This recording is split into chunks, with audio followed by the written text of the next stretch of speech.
ಎಲ್ಲ ಆ ಎಳೆಯ ಪ್ರಾಯದಲ್ಲೇ ಸಂಸಾರದ ಜವಾಬ್ದಾರಿಯನ್ನು ಹೆಗಲ ಮೇಲೆ ಹೊತ್ಕೊಂಡವರು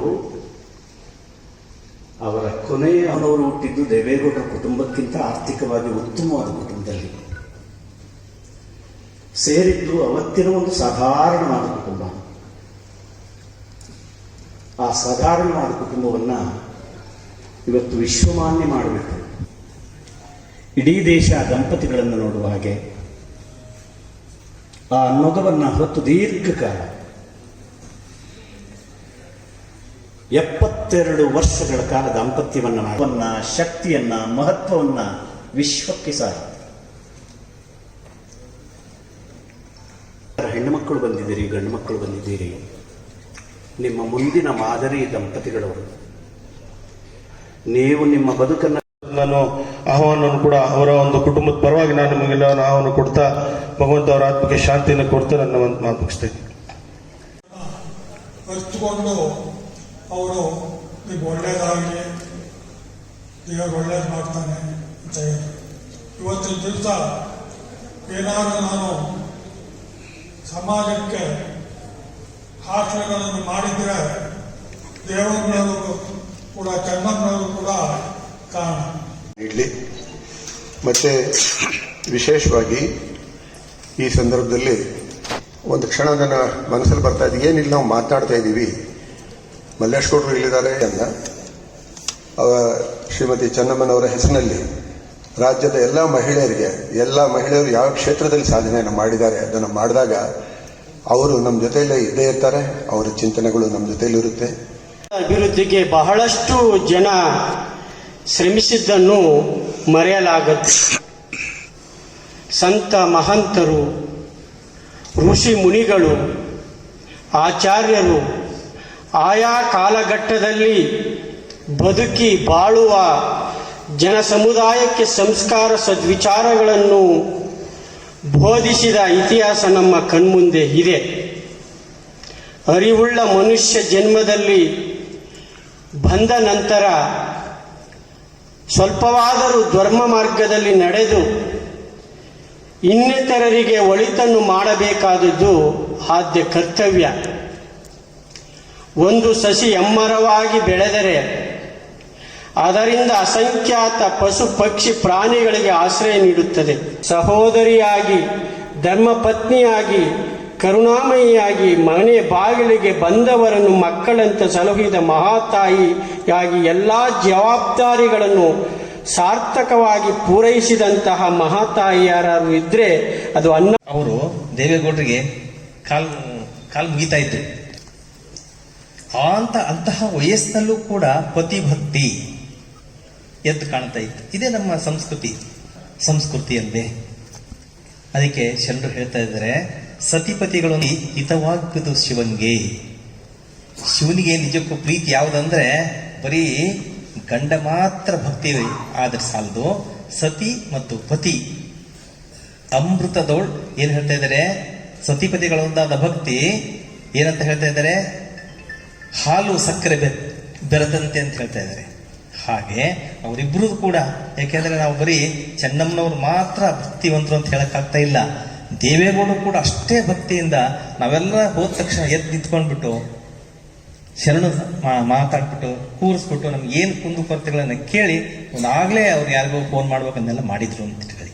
ಹಾಗೆ ಅವರಲ್ಲಿ ಎಷ್ಟೊಂದು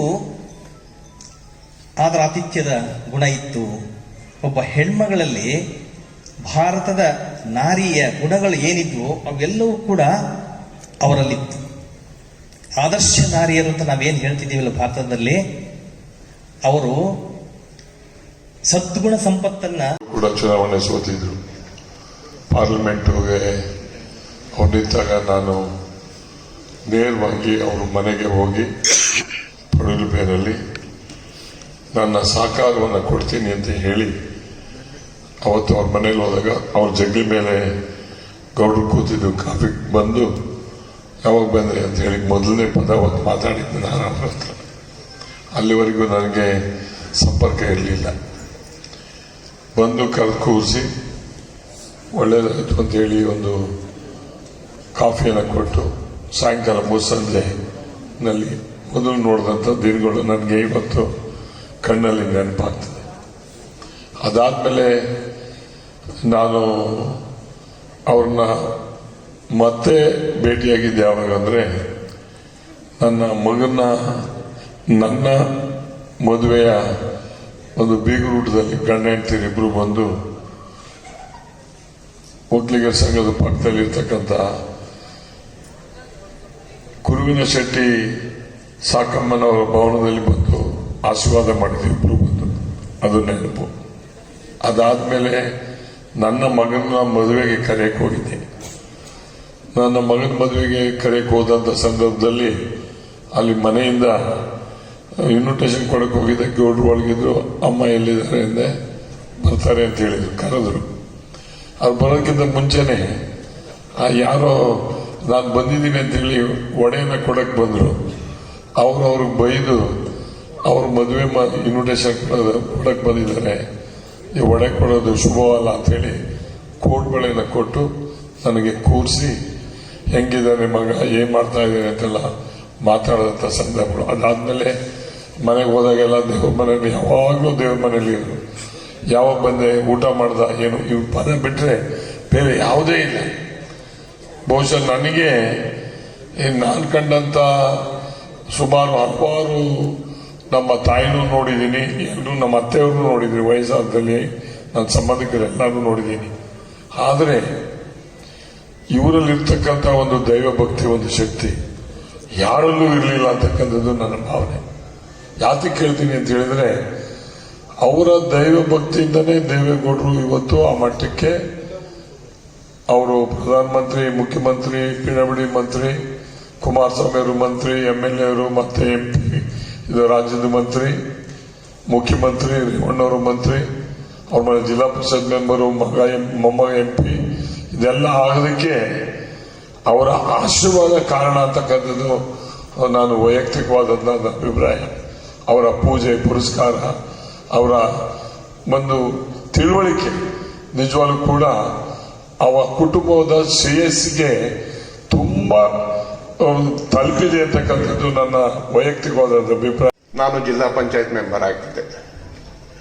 ಅವಾಗ ರೇವಣ್ಣವರು ಮೆಂಬರ್ ಆಗಿದ್ರು, ಮಂಜಣ್ಣವರ ಧರ್ಮಪತ್ನಿ, ಹಾಗೆ ಹಾಸನದ KM ರಾಜೇಗೌಡರು, ಹೀಗೆ ಹಲವಾರು ಜನ ಜಿಲ್ಲಾ ಪಂಚಾಯತ್ ಸದಸ್ಯರಾಗಿದ್ವಿ. ಅದೇನೋ ಗೊತ್ತಿಲ್ಲ, ರೇವಣ್ಣವರಿಗೆ ನನ್ನ ಬಗ್ಗೆ ಏನೋ ಒಂದು ಪ್ರೀತಿ.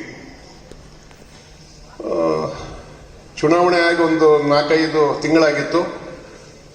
ನನ್ನನ್ನು ಕರ್ಕೊಂಡು ಅವ್ರ ಊರಿಗೆ ಹೋದ್ರು. ಚೆನ್ನಮ್ಮನವ್ರು ಕೂತಿದ್ರು, ಹಿರಿಯರು ಕಾಲಿ ನಮಸ್ಕಾರ ಮಾಡಿದೆ. ರೇವಣ್ಣವ್ರು ಪರಿಚಯ ಮಾಡಿದ್ರು, ಗುರುದೇವ್ ಅಂತೇಳಿ ಬಾಳ್ಡುಪೇಟೆಯವರು. ಓ, ಕಾಫಿ ಬೆಳೆಗಾರರ ಅದರಷ್ಟೇ. ಅದಾದ್ಮೇಲೆ ನಂದು ಸಂಬಂಧ ಜಾಸ್ತಿ ಇರಲಿಲ್ಲ. ಇಲ್ಲಿ ಸುಮಾರು ಜನ ಇದ್ದೀರ, ನಿಕಟ ಸಂಬಂಧ ಇದ್ದಂಥವ್ರು ನೀವು. 2004ನೇ ಇಸ್ವಿನಲ್ಲಿ ಚುನಾವಣೆಯಲ್ಲಿ ನನಗೆ ಟಿಕೆಟ್ ತಪ್ಪಿತು. ಇವತ್ತು ನಮ್ಮ ಜೊತೆ ಇಲ್ಲ. ನಮ್ಮ ಹೊಳೆನರಸೀಪುರದ ಮಲ್ಲೇಶಣ್ಣ ಮತ್ತೆ ಅವ್ರ ತಮ್ಮ ಕುಮಾರಣ್ಣ ನನಗೆ ಫೋನ್ ಮಾಡಿದರು, ಎಲ್ಲಿದೆಯಾ? ನಾನು ಅಷ್ಟೊತ್ತಿಗೆ ಸಿದ್ಧಗಂಗೆ ಶ್ರೀಗಳ ಹತ್ರ ಹೋಗಿದ್ದೆ. ಶ್ರೀಗಳಿಗೆ ಹೇಳ್ತಾ ಇದ್ದೆ, ಈ ಥರ ನಂದು ಟಿಕೆಟ್ ತಪ್ಪಿತು. ಯಾತಕ್ಕೆ ತಪ್ಪಿತು ಗೊತ್ತಿಲ್ಲ, ನಾನು ಸೋತಿದ್ದು ಬರೀ 700 ಓಟಲ್ಲಿ, ಆದ್ರೂ ಟಿಕೆಟ್ ತಪ್ಪಿದೆ ಅಂತ ಹೇಳ್ತಿದ್ದೆ. ಸಿದ್ಧಗಂಗೆ ಶ್ರೀಗಳು ಎಲ್ಲ ಒಳ್ಳೇದಾಗ್ತದೆ ನಡಿ ಅಂತ ಹೇಳಿದ್ರು, ಅಷ್ಟೇ ಹೇಳಿದ್ದವರು. ನಾನಿನ್ನೂ ಸಿದ್ಧಗಂಗೆ ಮಠದಿಂದ ಹೊರಗಡೆ ಬಂದ ತಕ್ಷಣ ಮಲ್ಲೇಶ್ ಗೌಡರು, ಕುಮಾರಣ್ಣ ಫೋನ್ ಮಾಡಿದ್ರು, ಎಲ್ಲಿದೆಯಾ ಗುರುದೇವ್ ಅಂದ್ರು. ನಮ್ಗೆ ಬಹಳ ಹಿಂದಿಂದ ಪರಿಚಯ ಅವರಿಬ್ರು. ಮಠಕ್ಕೆ ಬಂದಿದ್ದೆ, ಈಗ ಮತ್ತೆ ಬೆಂಗಳೂರಿಗೆ ಬರ್ತಾ ಇದ್ದೀನಿ, ಸೀದಾ ಪದ್ಮನಾಭನಗರಕ್ಕೆ ಬಾ ಅಂದ್ರು. ನಾನು ಪದ್ಮನಾಭನಗರ ಅಂದ್ರೆ ಗೌಡ್ರು ಮನೆ, ಏನಕ್ಕೆ, ಆಯ್ತು ಬರ್ತೀನಿ ಅಂತ ಹೇಳಿ ಹೋದೆ. ಅಲ್ಲಿ ಹೋಗೋ ಹೊತ್ತಿಗೆ ಟಿಕೆಟ್ ಹಂಚಿಕೆ ನಡೀತಾ ಇತ್ತು. ದೇವೇಗೌಡರು ನೆಲಮಂಗಲದಲ್ಲಿ ಯಾವುದೋ ಒಂದು ರೆಸಾರ್ಟ್ ಅಲ್ಲಿ ಪಕ್ಷದ ಅಭ್ಯರ್ಥಿಗಳಿಗೆ ಟಿಕೆಟ್ ಹಂಚ್ತಾ ಇದ್ರು. ಚೆನ್ನಮ್ಮನವರಿದ್ರು. ಇವರಿಬ್ರು ನನಗೆ ಪರಿಚಯ ಮಾಡಬೇಕು, ಗೊತ್ತು ನನಗೆ ಅಂತ ಒಂದೇ ಮಾತು ಹೇಳಿದ್ರು. ನಾನು ನಮಸ್ಕಾರ ಮಾಡಿದೆ. ಒಳ್ಳೇದಾಗ್ತದೆ ನಡಿಯಪ್ಪ, ಇಷ್ಟೇ ಹೇಳಿದ್ದವ್ರೆ. ಸಿದ್ಧಗಂಗೆ ಶ್ರೀಗಳೇನು ಹೇಳಿದ್ರು ಅದೇ ಮಾತನ್ನ ಅವರು ಅದೇ ಮಾತು ಹೇಳಿದ್ರು, ಒಳ್ಳೇದಾಗ್ತದೆ ಅಂತೇಳಿ. ತದಾದ ನಂತರ ಚುನಾವಣೆ ಶುರುವಾಯಿತು. ರೇವಣ್ಣವರು ಪಕ್ಷಕ್ಕೆ ಸೇರು ಅಂದರು. ಹೋದೆ, ಪಕ್ಷ ಸೇರಿದೆ. ರಾತ್ರಿ ಸುಮಾರು 11 ಗಂಟೆಯಲ್ಲಿ ನಾನು ನನ್ನ ಧರ್ಮಪತ್ನಿ, ರೇವಣ್ಣವ್ರದ್ದೊಂದು ಇದು ಕಂಡೀಷನ್ ಇತ್ತು, ಗೌಡ್ರನ್ನ ಹೇಗಾದ್ರೂ ಮಾಡಿ ನಿನ್ನ ಕ್ಷೇತ್ರದಲ್ಲಿ ಲೀಡ್ ಕೊಡಿಸ್ಬೇಕು ಅಂತ. ನಾನು ಅದನ್ನ ಚಾಲೆಂಜ್ ಆಗಿ ತಗೊಂಡಿದ್ದೆ. 11 ಗಂಟೆಯಲ್ಲಿ ನಾವು ಯಶ್ಲೂರ್ ಅಂತ ಹೇಳಿ ನಮ್ಮ ಸಮಾಜದವರು ಇರುವಂತ ಒಂದು ಗ್ರಾಮ. ಚೆನ್ನಮ್ಮನವ್ರನ್ನ ಮಾತನಾಡುವಾಗ ದೇವೇಗೌಡರನ್ನ ಹೊರತುಪಡಿಸಿ ಮಾತನಾಡ್ಲಿಕ್ಕೆ ಸಾಧ್ಯವೇ ಇಲ್ಲ ಸ್ನೇಹಿತರೆ. ಅಂಥ ಅಭೇದ್ಯ ಜೀವಗಳವು, ಅಂಥ ದಾಂಪತ್ಯ ಅವರದು. ಒಂದು ಗುಣ, ಚೆನ್ನಮ್ಮನವರು ಹೆತ್ತ ಮಕ್ಕಳು 6, ಅಂದರೆ ಅವರ ಎದೆಯಾಲಿ ಕುಡಿದು ಬೆಳೆದ ಮಕ್ಕಳು 6. ಆದರೆ ಅವರ ಅಕ್ಕರೆಯ, ಪ್ರೀತಿಯ, ಹೃದಯದ ಅಮೃತದ ಹಾಲನ್ನು ಸವಿದಂತಹ ನನ್ನಂತಹ ಅನೇಕ ಅಸಂಖ್ಯಾತ ತಬ್ಬಲಿ ಮಕ್ಕಳು ಈ ನಾಡಿನಲ್ಲಿದ್ದಾರೆ. ಅದರಲ್ಲಿ ನಾನು ಒಬ್ಬ ಅನ್ನೋದನ್ನು ತುಂಬ ತೃಪ್ತಿಯಿಂದ ಹೇಳ್ತೇನೆ. ಅವರ ಅಕ್ಕರೆ ಪ್ರೀತಿಯಲ್ಲಿ ಬೆಳೆದವನು ನಾನು. ಅವರ ಸಂಬಂಧಿಕ ಏನಲ್ಲ, ರಕ್ತ ಸಂಬಂಧಿ ಅಲ್ಲ, ಭಾವನಾತ್ಮಕವಾದ ಸಂಬಂಧಿ. ಆದರೆ ಆ ಜೀವ ನನ್ನನ್ನು ಕೊನೆಯವರೆಗೆ, ನನ್ನಂಥ ಅಸಂಖ್ಯಾತ ಯುವಕರಿಗೆ, ತಬ್ಬಲಿ ಮಕ್ಕಳಿಗೆ ಆಶ್ರಯನ್ನು ಕೊಟ್ಟ ಜೀವ ಅದು. ನಮ್ಮನ್ನೆಲ್ಲ ಕಾಪಾಡಿರೋ ಜೀವ ಅದು. ನಮ್ಮ ಜಿಲ್ಲೆಯಲ್ಲಿ, ನಾಡಿನಲ್ಲಿ ಎಷ್ಟೋ ಜನ ಹೆಣ್ಮಕ್ಕಳಿಗೆ ಮದುವೆಯಾಗಿ ಆ ಹುಡುಗರಿಗೆ ಕೆಲಸ ಇಲ್ಲ ಅಂದಾಗ ಆ ತಂದೆ ತಾಯಿಗಳು ಹೋಗ್ತಾ ಇದ್ದದ್ದು ಚೆನ್ನಮ್ಮನವ್ರ ಹತ್ರ. ಅಮ್ಮ, ಮಗಳು ಮದುವೆ ಮಾಡಿದ್ದೀನಿ, ಅಳಿನ ಕೆಲಸ ಇಲ್ಲ, ತೊಂದರೆ ಆಗಿಬಿಟ್ಟಿದೆ ಅಂತ ಅಂದರೆ ಅದನ್ನು ತನ್ನ ಹೆಗಲ ಮೇಲೆ ಹಾಕ್ಕೊಂಡು ಆ ಹುಡುಗನಿಗೆ ಒಂದು ಕೆಲಸ ಕೊಡಿಸುವ ಧೀಶಕ್ತಿ ಆಗಿದ್ರು ಅವರು.